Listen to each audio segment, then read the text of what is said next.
usamos esta expresión, ¿verdad? Nosotros no somos religión, somos relación, ¿verdad? Es nuestra relación con Dios. Sin embargo, hermano, aprendí algo nuevo en esta enseñanza, como lo menciona ahí el título, ¿verdad? La práctica de la verdadera religión. Y ahorita vamos a ver un punto que es lo que quiere decir religión, que igual es nuestro estilo de vida de cristiano, que no debe ser separado, ¿verdad? A lo que el mundo cree allá afuera, ¿verdad? Que el religioso o el cristiano o el hermano tiene que llevar una vida muy santa, muy pura, ¿verdad? Pero en realidad, cuando vemos los estándares de Dios, es para todo el mundo llevar una vida recta de acuerdo a la voluntad de Dios. Solo que allá afuera el mundo no la entiende.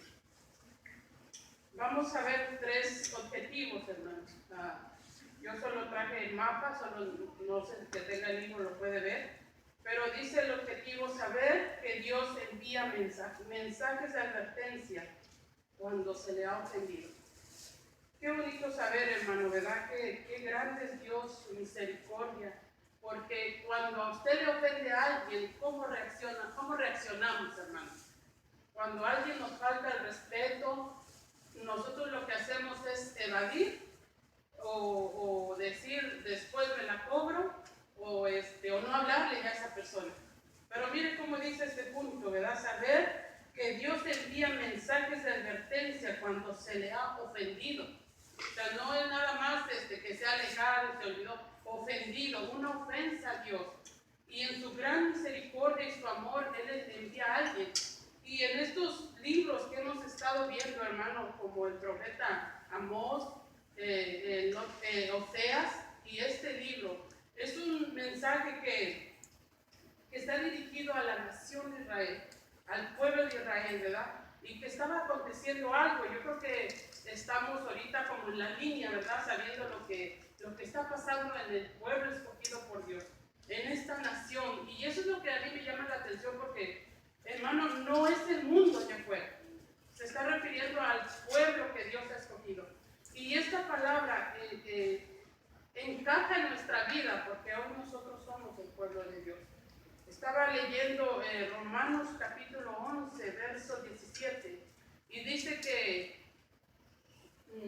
el olivo real fue removidas sus ramas, para ser injertado el olivo silvestre, y que por lo tanto nosotros venimos a ser el Israel espiritual. Así que las mismas, ahí dice, mire, pues si alguno de las ramas fuese desgajados, y tú siendo olivo silvestre has sido injertado en lugar de ellas y has sido hecho partícipe en la raíz y de las ricas áreas del olivo. A ver si me pones el 17. No te jactes contra las ramas, y si te jactas, sabe que no sustentas tú a la raíz, sino la raíz a ti. 19. Pues las ramas dirán, fueron desgajadas para que yo fuese injertado. 20. Bien, pues su incredulidad fueron desgajadas, pero tú por la fe estás en pie. No te ensoberbezcas, sino te ensoberbezcas. Entonces estamos entendiendo que somos nosotros, ¿verdad? El Israel espiritual. Y que nosotros somos de la misma forma, hermano. ¿Por qué la nación de Israel fue cortada? No del todo. Es lo que vamos a aprender ahora, ¿verdad? Porque ellos se olvidaron de la ley de Dios.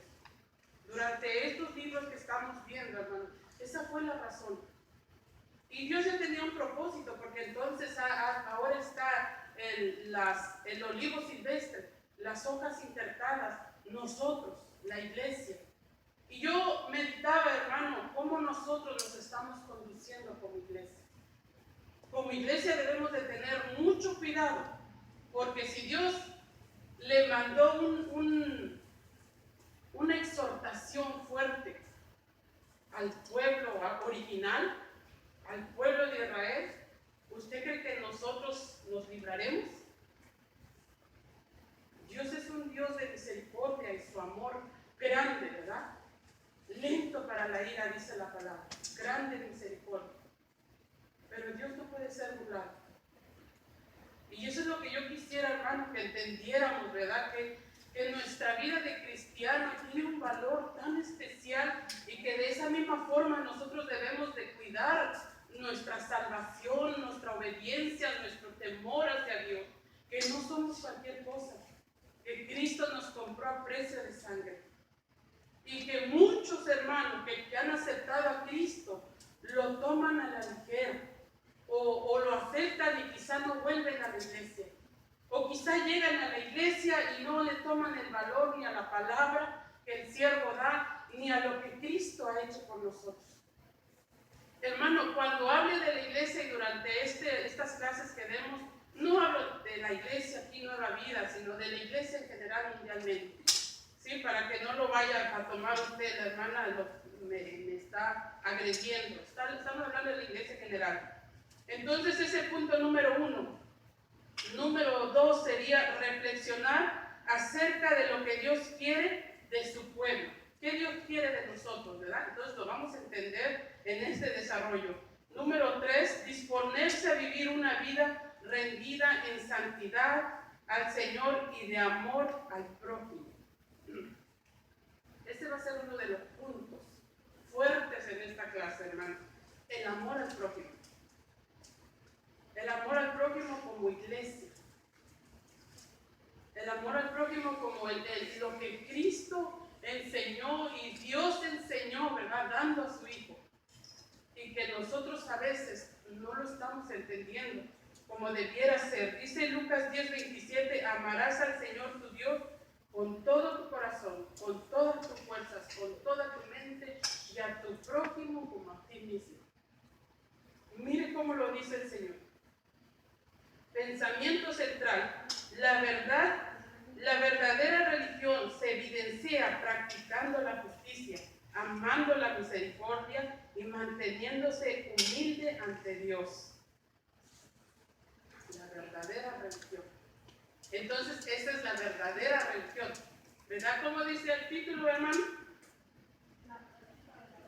La práctica de la verdadera religión. Entonces, la verdadera religión se evidencia practicando la justicia, amando la misericordia y manteniéndose humilde. Entonces, esa es la verdadera religión, ¿verdad? ¿Cómo nos debemos de mantener nosotros, hermanos? Humildes, misericordia, con misericordia, amando a nuestro prójimo. Eso es lo más importante de poderlo entender.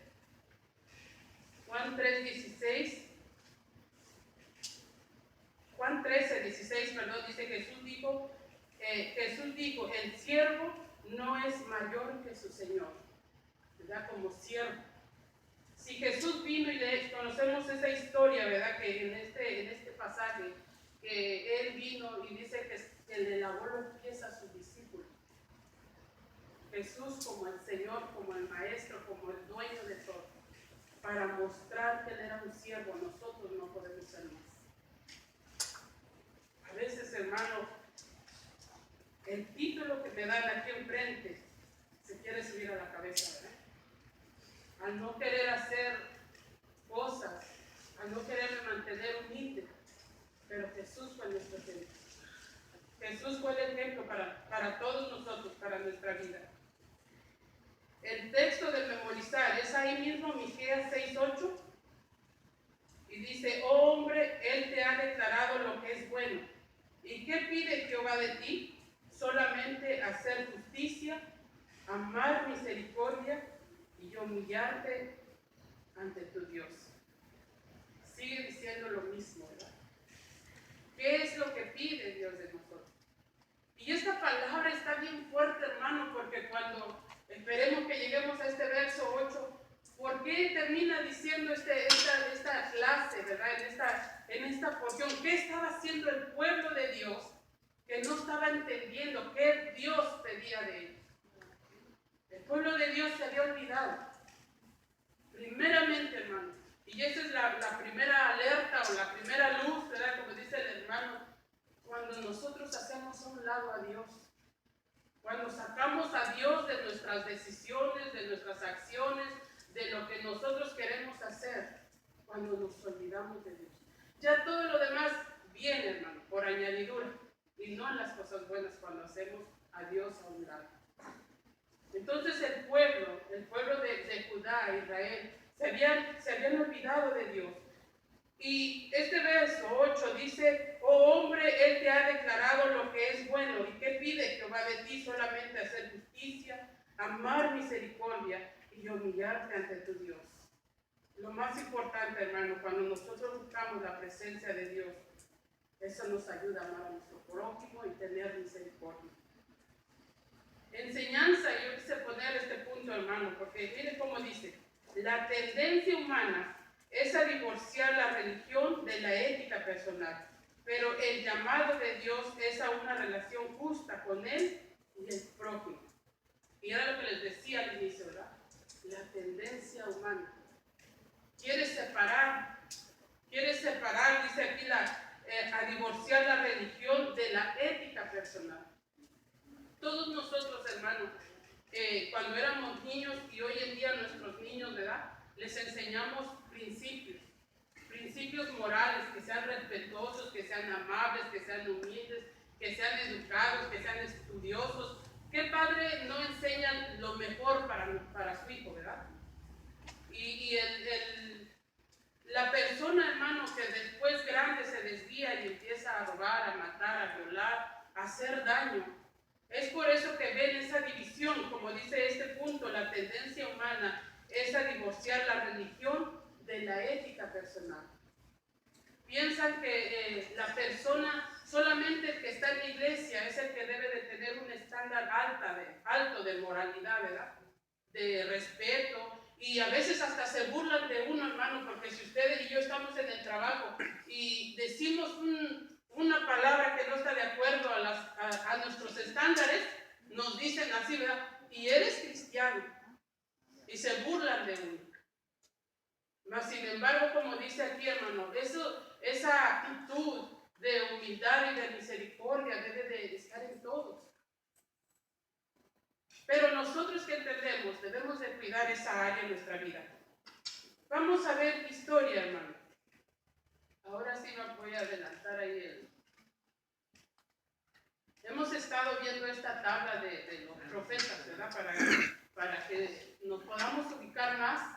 Hemos visto a Abdías, los profetas menores, ¿cuáles? Joel, Amos, Abdías, Jonás, Miqueas. Ahora, y en el tiempo, así como ve la tabla hacia abajo, Amós, Oseas, Isaías y Miqueas, es el tiempo que se está hablando ahorita. Hermano, no solamente fue Miqueas el que llevó la palabra de exhortación, la palabra de reflexión, la palabra de reconozcan que no están haciendo las cosas bien delante de Dios. ¿Qué palabra usted usaría, hermano, cuando sabemos que el pueblo no se está conduciendo bien? Mire los tres profetas, Isaías, el profeta mayor, que llevaron la palabra en ese tiempo. Ahí aparece, ¿verdad?, desde el 760 hasta el 690, Miqueas. Amós empezó 760, Oseas 760, 715, Isaías del 740, 700, y Miqueas, de quien le estamos hablando, del 737 al 690. Sí, o sea, fueron varios profetas que yo me imagino, ¿verdad?, que Dios ha de haber dicho: ok, vas a ir primero tú, y como vi que no hicieron caso, bueno, ahora ve tú, y ahora tú, y miren, no hay una excusa. No hay una excusa, hermano, porque son varios profetas los que están ahí en ese tiempo llevando la palabra, y no hicieron caso. Y el pueblo no hizo caso. Miqueas quiere decir: ¿quién como Dios? ¿Qué palabra? ¿Quién como nuestro Dios, hermano? Soberano. Eso quiere decir Miqueas.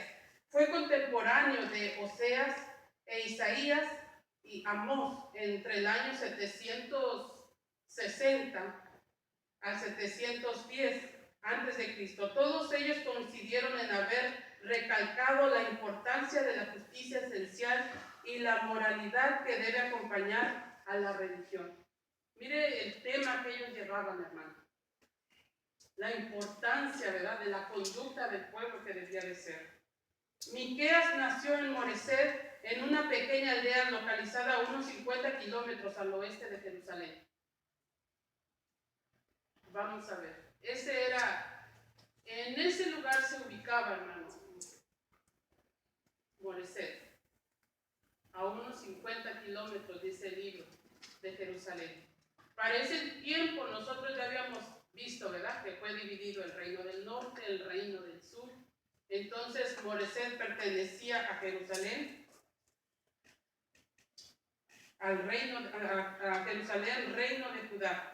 Algo que aprendí, hermano, en esta historia, y que yo no lo sabía por qué, dice que el profeta Miqueas va dirigido este mensaje a Samaria y a Jerusalén, donde aparecen las estrellitas. No sé si lo alcanzan a ver, ¿verdad? Jerusalén. Ahí está. Samaria y Jerusalén. Samaria era la capital del rey de Israel, el reino del norte, ¿no? Y Jerusalén era la capital del reino de Judá. Entonces, ¿cuál es la capital de Carneo? ¿De Rósero? ¿Será Líroro? ¿O la capital de Líroro? ¿De Líroro? ¿Será qué? Entonces, la capital de Rósero es de Líroro, ¿verdad? Como es de nosotros, o la capital de Líroro es Arkansas. Ok, entonces en ese tiempo, así para que me entiendan, era Jerusalén y Samaria. De Judá, la capital era Jerusalén. ¿A dónde fue hecho el templo de Salomón, hermanos? ¿En Israel o en Jerusalén? En Jerusalén. El reino de Judá, ¿verdad? Entonces esas eran las capitales de Judá y de Israel, Samaria y Jerusalén. Bueno, a esas dos, a las capitales, ¿se recuerdan que en el libro de Amós estuvimos viendo el mensaje que fue dirigido a Betel, a Gilgal y a Berseba? ¿Verdad? Que llevó el mensaje a esos lugares que igual se encontraban en Israel y en Judá. Entonces dice que en ese tiempo para esos lugares era la misma palabra, hermano, la codicia, la avaricia, la inmoralidad y la injusticia que estaban teniendo con el pueblo. Ahora, hermano, está yendo a la capital, a los líderes, porque era donde se encontraban los sacerdotes, los profetas, los reyes. Era la capital. Y a la capital manda al profeta Miqueas y les lleva esa palabra de exhortación de igual forma.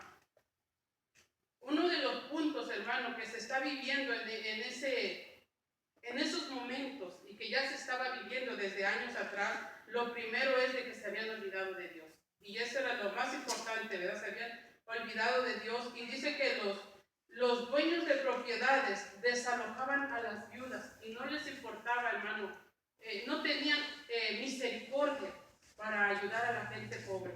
Las desalojaban. Los ricos oprimían al pobre, los sacerdotes y los profetas se vendían por dinero y los jueces ministraban por soborno. Esos eran los puntos en los que se estaba viviendo en ese tiempo. El trabajo de Miqueas como profeta es denunciar su estilo de vida que estaba llevando a esta capital de Judá y de Samaria. Él lamentó no solo la pérdida de la justicia, sino también de la rectitud y la lealtad hacia Dios, las cuales son manifestación del olvido de Dios. El pueblo se olvidó de su compromiso, del pacto que prescribía la misericordia, la justicia y la obediencia a Dios. El mensaje de este libro estaba dirigido especialmente a Samaria, la capital del reino del norte, y a Jerusalén, la capital del reino de Israel. Una vez, la capital del reino del sur, Judá, una vez de adorar y obedecer al Señor, los líderes y los habitantes de estas ciudades adoraron a otros dioses y engañaron y robaron a los pobres. Por eso el Señor iba a castigar a Israel y a Judá. Esa era la razón, ¿verdad? Eso sería historia, que nosotros pudiéramos entender lo que se estaba viviendo en ese tiempo, hermano. Ahora, en este verso, capítulo, ahí mismo 1, en el verso 1, el tiempo que dice, palabra de Jehová, que vino a Miqueas de Moreset en días de Jotán, Acaz y Ezequías, reyes de Judá, y lo que vio sobre Samaria y Jerusalén, las capitales, ¿verdad? Pero era el tiempo que estaban reinando Jotán, Acaz y Ezequías en Judá. Y se cree que en Jerusalén, hermano, era Manasés y Oseas, un rey llamado Oseas. Era ese tiempo en el que se estaba reinando. Esos reyes que también se habían corrompido. Dice la introducción de este libro, una de las características más notables de los profetas del Antiguo Testamento es el énfasis que hicieron en el aspecto práctico de la religión, que se habían olvidado, ¿verdad, hermano?, de cómo debería de ser una actitud de un verdadero cristiano. La palabra religión, que era lo que yo les decía, ¿verdad? A veces no queremos nosotros usar la palabra religión. Dice, es conjunto de creencias acerca de Dios y su repercusión es las normas morales que regulan la conducta individual y social, un grupo de humanos que busca una relación con la divinidad. Entonces, religión es un grupo de creencias, ¿verdad? Que nosotros entendemos cómo conducirnos más correctamente. Y dice que cuando buscamos nuestra relación con Dios, o sea que es, hermano, cuando nosotros leemos la Biblia, ¿verdad? Entendemos cómo debemos de conducirnos más sabiamente, más correctamente. Y esa es la razón, hermano, por la que las iglesias están abiertas. Esa es la razón por la que están los servicios, para aprender más de Dios. Entonces, ¿alguna vez usted ha pensado, hermano, ay, yo no quiero ir a la iglesia, qué aburrido la iglesia, ¿verdad? Nada más debería de ser el domingo en la iglesia cuando no hacemos nada. Mire qué importante, hermano, cuando nosotros aprendemos las reglas de Dios, los mandamientos de Dios, ¿verdad? Cómo debemos de conducirnos. Y esta es una de las preguntas que Dios le va a hacer a este pueblo, ahorita entrando en el número 1. Una religión que no produce moralidad y trato justo al prójimo es una religión contraria a la que fue revelada en el Sinaí y continuamente reiterada por los profetas. Mire qué bonito este punto, hermano. De una religión que no produce moralidad no es la correcta con Dios. Porque una de las cosas que Dios rectificó a través de los mandamientos con Moisés en el Sinaí era el ser moral, el ser cabal, el ser recto, ¿verdad? El entender sus mandamientos, el amar al prójimo, el tener misericordia. Entonces dice que entonces no llamemos religión, hermano, cuando no estamos entendiendo lo que Dios demanda de nosotros. Y si lo viéramos de este punto, hermano, entonces Dios demanda mucho de nosotros. Que como hijos de Dios nosotros debemos de conducirnos con mucha sabiduría. Y la sabiduría, hermano, viene de Dios. Ya dice la palabra, el principio de la sabiduría es el temor a Dios. Entonces, si nosotros no leemos su palabra y no buscamos de Dios, no vamos a conducirnos de acuerdo a la voluntad de Dios, de acuerdo a la moralidad de Dios, a los estándares de Dios. Entonces, la voluntad de Dios, hermanos, es que nosotros entendamos cómo debemos de conducirnos. En ese tiempo también estaba Isaías, pero él estaba interesado en los asuntos de carácter político, esto es la corrupción de los gobernantes, que en ellos mismos no solo consentían en la explotación al pobre, sino que también la promovían a su corrupción. Era tal que los dominaba un espíritu de falsedad, haciéndoles profetizar mentiras. Y esto lo dice este mismo libro en el 2:11. Mientras que Miqueas se dirigió al pobre campesino que era explotado, sin misericordia por los ricos, en conjunto todos se habían olvidado de Dios. Fíjense cómo Dios se acuerda del pobre como del rico, ¿verdad? Porque mientras el rico estaba siendo prosperado y tenía todas sus cosas por su avaricia, y Dios se acordó de ellos exhortándolos, también se acordó del pobre que estaba siendo explotado. Y Dios manda esa palabra, hermano. Así que si nosotros en algún momento pensamos, ¿verdad?, que Dios se ha olvidado de nosotros o que estamos viviendo una situación difícil en nuestro trabajo y Señor, hazme justicia, va a ser en su tiempo. Porque Dios tiene misericordia y en esta palabra vemos cómo dice Dios manda a este profeta para hablarles, ¿verdad?, el abuso que estaban llevando esta gente pobre. Entramos al punto número 1, hermano. Dice la queja de Dios contra su pueblo. Dios está en pleito con su pueblo. Vemos el verso número 1 y 2. Oíd ahora lo que dice Jehová, levántate, contiende contra los montes y oigan los collados tu voz. Oíd montes y fuertes cimientos de la tierra, el pleito de Jehová, porque Jehová tiene pleito con su pueblo y altercará con Israel. Después de la introducción, hermano, ¿entendemos por qué Dios está altercando con el pueblo de Israel? ¿Tenía razones Dios para altercar con Israel? Si nuestro Dios es un Dios de amor y misericordia. ¿Cómo Dios, ¿verdad?, se pone, hermanos, se baja a la altura del hombre y empieza a hacer una pregunta? Vamos a ver Con frecuencia se ha dicho que los desastres naturales muchas veces son recursos de los cuales Dios se vale para reprender a la gente por causa de su maldad. Y yo aprendí una palabra aquí, hermano. Dice, nosotros a veces escuchamos la madre naturaleza, vino un huracán, un tsunami, destruyó, y oímos esa palabra, ¿verdad? Y yo la usaba también. Pero esta semana yo entendí que no hay una madre naturaleza, ¿verdad? Todas las cosas son hechas por Dios. Y este punto aquí lo dice, bueno, no sabía yo, perdón, ignorancia, hermanos. Dice, con frecuencia se ha dicho que los desastres naturales muchas veces son recursos de los cuales Dios se vale para reprender a la gente por causa de su maldad. Dice cuál es la razón, ¿verdad, hermano? Y la gente allá afuera a veces se cuestiona diciendo, ¿por qué Dios vino y a través de ese terremoto, de ese tsunami, de ese temblor y mató tanta gente y tanta gente inocente? Dios lo hace por causa de la maldad de la humanidad y provoca muchas cosas a veces para llamar la atención del ser humano. Y yo lo veo en este tiempo, hermano, lo que está pasando ahorita de esta pandemia y cosas que se han estado viendo, no solamente esta pandemia, y Dios lo está haciendo para llamar la atención al ser humano, para que reconozcan que lo que se está viviendo no está bien, que está llevando el mundo una vida de desorden, depravada, una vida inmoral, hermano. Y la gente allá afuera no hace caso. No hace caso, y algo que se está viendo en estos tiempos, que al contrario, hermano, están haciendo marchas, ¿verdad? Y siguen con su mentalidad de aprobar leyes que van en contra de la voluntad de Dios.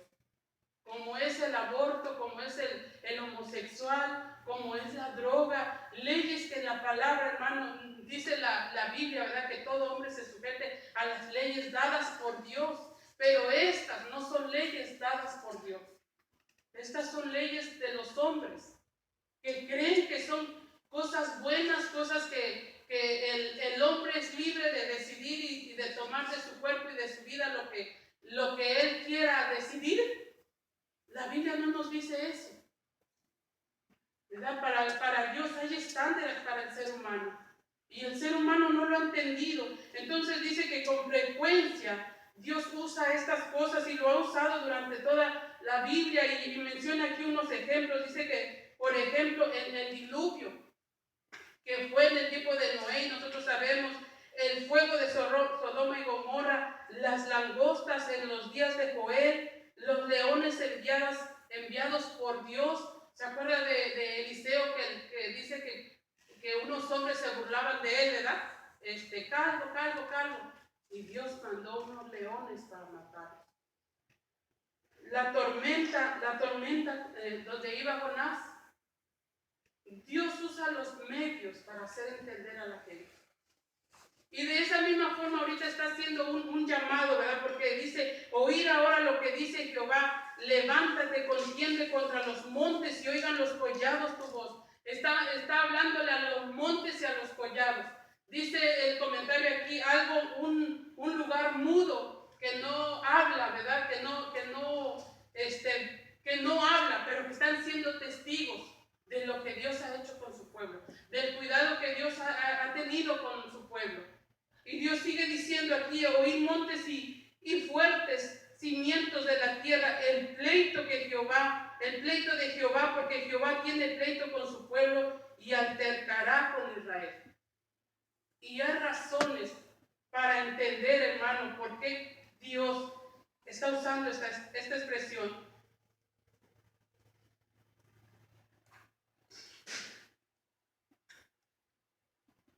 Y entendemos los puntos que se estaba viviendo, ¿verdad, hermano? El pecado, se estaba viviendo un tiempo de pecado social, de la explotación, seguimos en lo mismo, ¿verdad? De la explotación a los pobres sin misericordia y los ricos abusando de la gente. Y vemos el punto número 3, dice, pues, pueblo mío, y dice Dios, pueblo mío, ¿qué te he hecho o en qué te he molestado?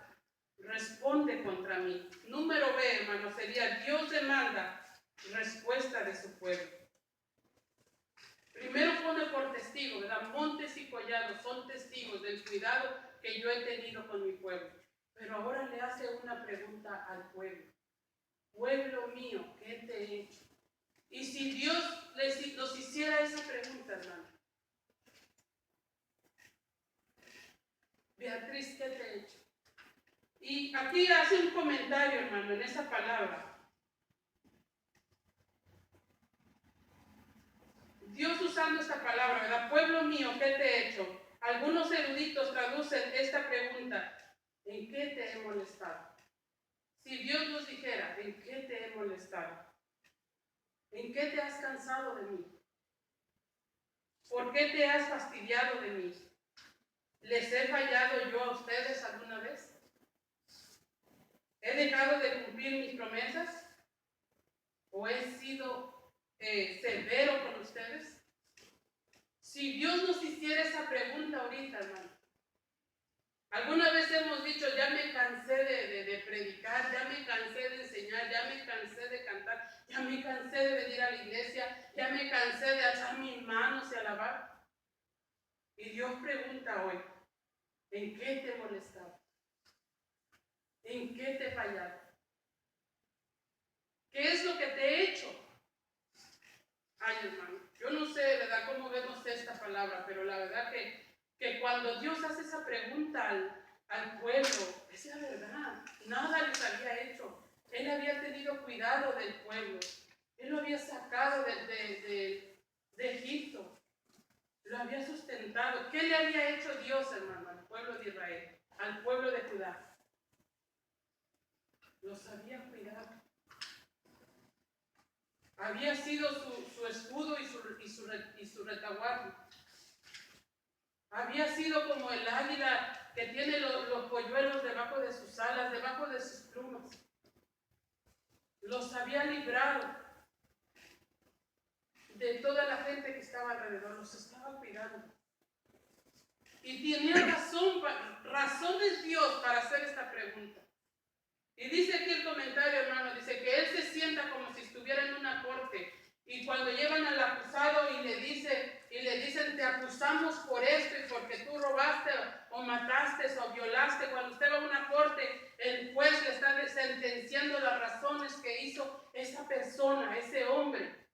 ¿Verdad? Entonces dice Dios, hoy me pongo como si estuviera en una corte y yo quiero hacer esa pregunta, ¿qué te he hecho? Acúsame. Acúsame como cuando acusan a ese hombre en la cárcel, en la corte. ¿Por qué entonces nosotros a veces nos quejamos, hermano? Si no queremos saber de Dios, si no queremos leer la Biblia y no queremos entender, ¿verdad?, las cosas buenas que Dios tiene para nosotros, sus estándares, y todo lo que nos dice y nos exige, hermano, es porque somos sus hijos. ¿Y qué padre de nosotros no le exige a su hijo que sea obediente, que limpie su cuarto, que se bañe, que arregle? Y si no lo hace, ¿qué le hace a su hijo, hermano? ¿No lo regaña? ¿No lo corrige? Hoy Dios está haciendo esa pregunta. Y lo hacía en ese tiempo a este pueblo. Fíjense cómo dice, ¿verdad? Las traducciones a otras Biblias para entenderlo más claro. ¿En qué te he molestado? Hermano, si personal Dios se lo dice a usted y me lo dice a mí, ¿en qué nos ha molestado Dios? ¿Verdad que nada? Todo lo que tenemos Dios nos los ha dado. Hasta aquí Dios ha sido fiel y ha sido bueno. Su misericordia ha sido grande para con nosotros. Hermano, cuánta gente enferma y ha muerto y quizá algún ser querido ha partido y es la voluntad de Dios y la aceptamos y la entendemos cuando sea la voluntad de Dios. Porque la palabra dice que a los hijos de Dios todas las cosas obran para bien. Entonces cuando nosotros entendemos, ni queja, hermano, hay con nuestro Dios. Si pasamos alguna situación difícil, no preguntemos a nuestro Dios, ¿por qué? ¿Por qué yo? Pero si yo voy a la iglesia, pero si yo diezmo, pero si yo te enseño, ¿verdad? Como levantándome el cuello, si yo soy bien especial en la iglesia. No, hermano. La misericordia de Dios, la gracia de Dios en nuestra vida. Y es cuando entendemos el propósito de Dios en nuestra vida. El llamado de Dios, hermanos, si en un momento nos hemos desanimado, nos hemos desalentado por alguna palabra, por algún comentario, por alguna actitud, hermano, échalo para atrás. Dios sigue siendo nuestro Dios y merece que sigamos adelante y que tengamos en nuestra mente esa visión de saber que vamos a llegar a la meta. Más adelante en estos versículos, hermanos, sigue diciendo que todo este tiempo que se está viviendo en la vida del cristiano se asemeja al desierto que estuvo el pueblo de Israel. Y que Dios dijo, llegarás a la tierra prometida. Y yo le pregunto, ¿el pueblo de Israel llegó a la tierra prometida? Sí, llegó. Y una palabra dice, yo lo estaba leyendo hace ratito, no sé si fue en Reyes, y dice que, y también lo dice en Salmos, que Dios no es hombre ni hijo de hombre para que miente y se arrepienta. Y si Él lo dijo, Él lo va a cumplir. Y Él dice en su palabra que Él nos ha prometido estar con nosotros todos los días de nuestra vida y Él va a estar con nosotros. Y Él dijo que nosotros vamos a llegar a aquel lugar que es la patria celestial. Y vamos a llegar porque Él no lo sabe. Pero demanda algo de nosotros, hermano. Nuestra obediencia, nuestra fidelidad, nuestra búsqueda, nuestra entrega al Señor. Si Dios le dijo al pueblo de Israel que iba a llegar y lo cumplió porque Dios llegó, pero el pueblo cuando llegó ahí se olvidó de Dios.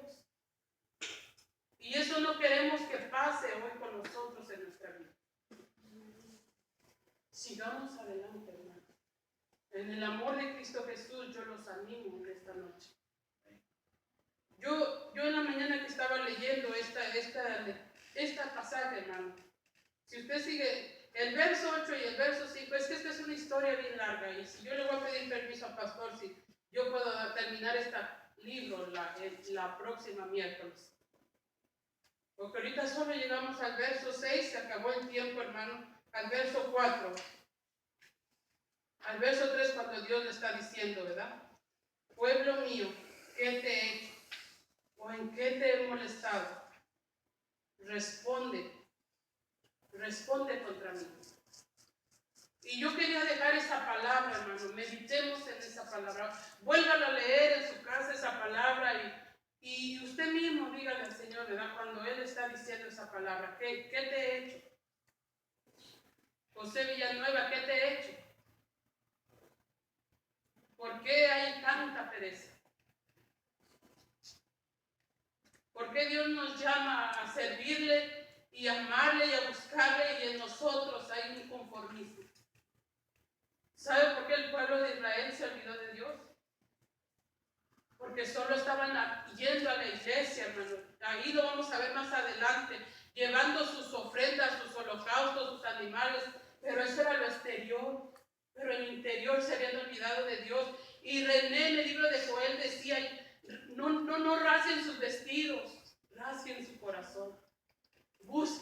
humíllense con ayuno y oración.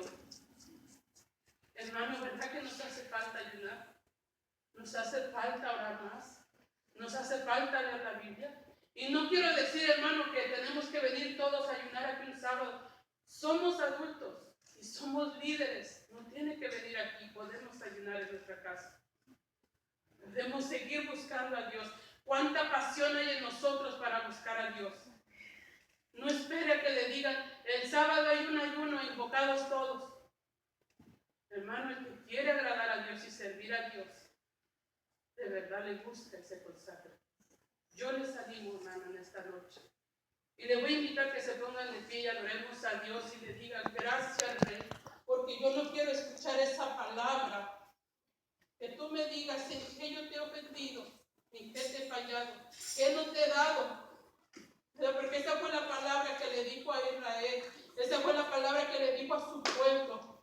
Al olivo real, Señor, hoy nosotros somos el injertado, el espiritual, Padre, y aquí estamos y te queremos pedir perdón, amado Rey, si te hemos fallado, si en nuestra vida hay decadencia, Padre, si en nuestra vida hay debilidad, Señor, hoy nos humillamos a ti y te pedimos misericordia, amado Rey, bendice nuestras vidas.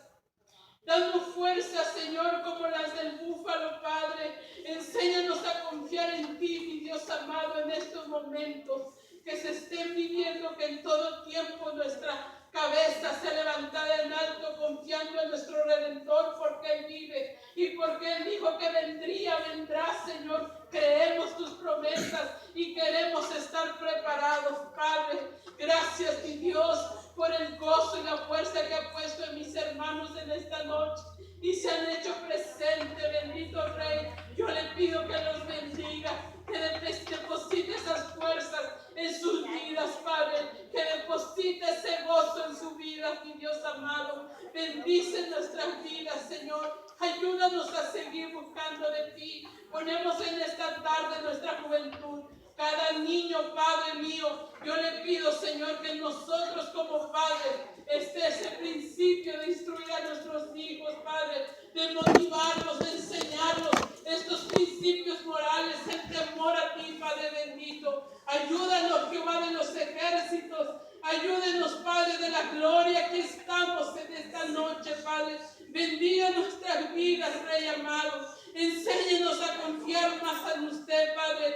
En esta tarde oramos, Padre, por la Iglesia Nueva Vida, Señor. Por cada matrimonio que se congrega en este lugar, Padre. Avive el gozo, avive el fuego, avive el deseo de servirle, mi Dios amado. Bendiga a cada hermano, cada líder, cada ministerio, Señor, que usted tiene en este lugar, Padre. Puedan florecer, Padre, porque usted es el que adiestra, el que bendice, el que sustenta, mi Dios. Y si en alguno de mis hermanos, Padre, hubiera alguna debilidad, Señor, Padre bendito, sea usted dando esa fuerza en los líderes. Ponga colirio, Padre, a colirio nuevo, aceite nuevo, vino nuevo, Señor, en nuestras vidas, para que ese gozo no mengue nuestras fuerzas, Padre. Bendíganos, mi Dios amado. Bendiga la vida de mi hermano pastor, la familia pastoral, Señor.